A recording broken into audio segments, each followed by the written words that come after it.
பார்த்ததுல நிறைய விஷயங்கள் நாங்கள் மரவழிக்கலாவிலேயே விஷயத்தை செஞ்சிருக்கீங்க.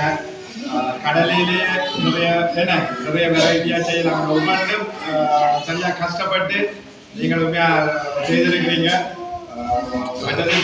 இப்படி ஒன்று நாங்கள் செய்யலைன்னு சொன்னாலும் எங்களுக்கு எப்படி சத்துணவு இயற்கையாக நாங்கள் இப்போ அதிகம் இந்த ஃபாஸ்ட் ஃபுட்டை நோக்கி தானே போகிறோம். ஃபாஸ்ட் ஃபுட்டெல்லாம் பேஸ்ட் கோல்டு தான் தெரியுது. ஆனால் இப்படியெல்லாம் டேஸ்டான ஆரோக்கியமான சாப்பாடு இருக்குன்றதை எல்லாருக்கும் இதை பார்த்தோம்.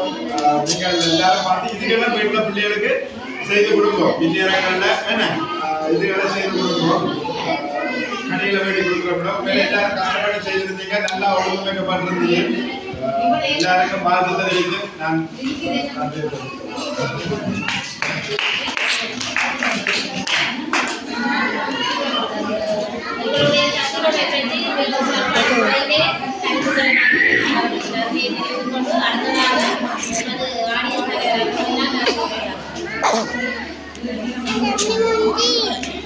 முடிஞ்ச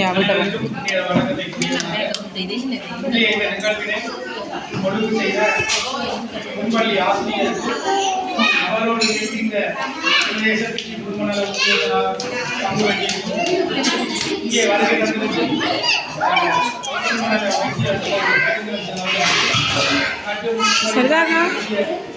சுகாதார சரியாக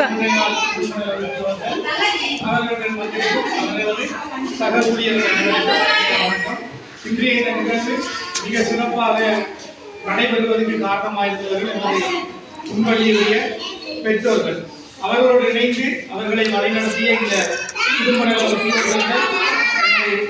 கிராமத்திற்கு அனைவருக்கும் இந்த இடத்தில் நன்றி கூறியவனாக கிராமத்தில் மீண்டும் இன்னொரு நாள் கிராமத்தை சேர்ந்து இந்த போஷனை கண்காட்சி செய்வதற்காக நான் ஒரு நாளை தீர்மானித்து அந்த நாளை உங்களுக்கு அறிவிக்கிறேன். ஏனென்று சொன்னால் இந்த காலம் உண்மையிலேயே இப்போ 13 வயசு பிள்ளைக்கும் சிறுநீரக நோய் இருக்குன்னு சொல்லி அறியணும். ஏனென்று சொன்னால் எங்களுடைய சாப்பாட்டு பழக்கவழக்கங்களாக அந்த நோய் தொட்டி வருவதால் அது ஒரு தொட்டான நோய்களில் இருந்து வரவாத. ஆனால் எமது பழக்க வழக்கங்களாக அந்த நோய்கள் தொட்டி வருகின்றன.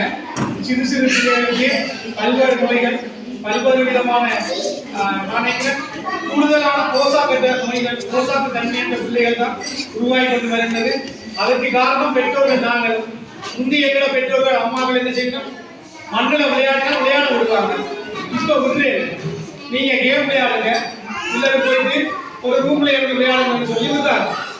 மணல்ல இருக்கிற சத்து பிள்ளைகளுக்கு கிடைச்சுதான் முந்தி நாங்கள் இவ்வளவு தூரம் ஆரோக்கியமா வந்திருக்கிறோம். அப்ப என்ன செய்யணும்னு சொன்னா எங்களோட பிள்ளைகளுக்கு ஆரோக்கியம் வெயில்ல மழையில மணல் கரையில விளையாடக்கூடிய ஏற்பாடுகள் செய்யணும்.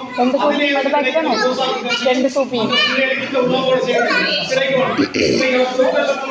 கிடைக்கிற நேரங்கள்ல இந்த போசாக்கான உணவுகளை செய்து கொடுத்து வாழ்வன் சொல்லி இந்த நிமிடத்தையும் இந்த நேரத்தையும் ஒதுக்கி எங்களுக்காக இந்த இடத்தில் வருகின்ற அனைத்து ஊழியர்களுக்கும் நன்றி கூறியவனாக மீண்டும் மீண்டும் இந்த நிகழ்ச்சியில் ஒதுக்கமைத்தவர்களுக்கு நன்றி கூறி விடைபெறுகிறேன்.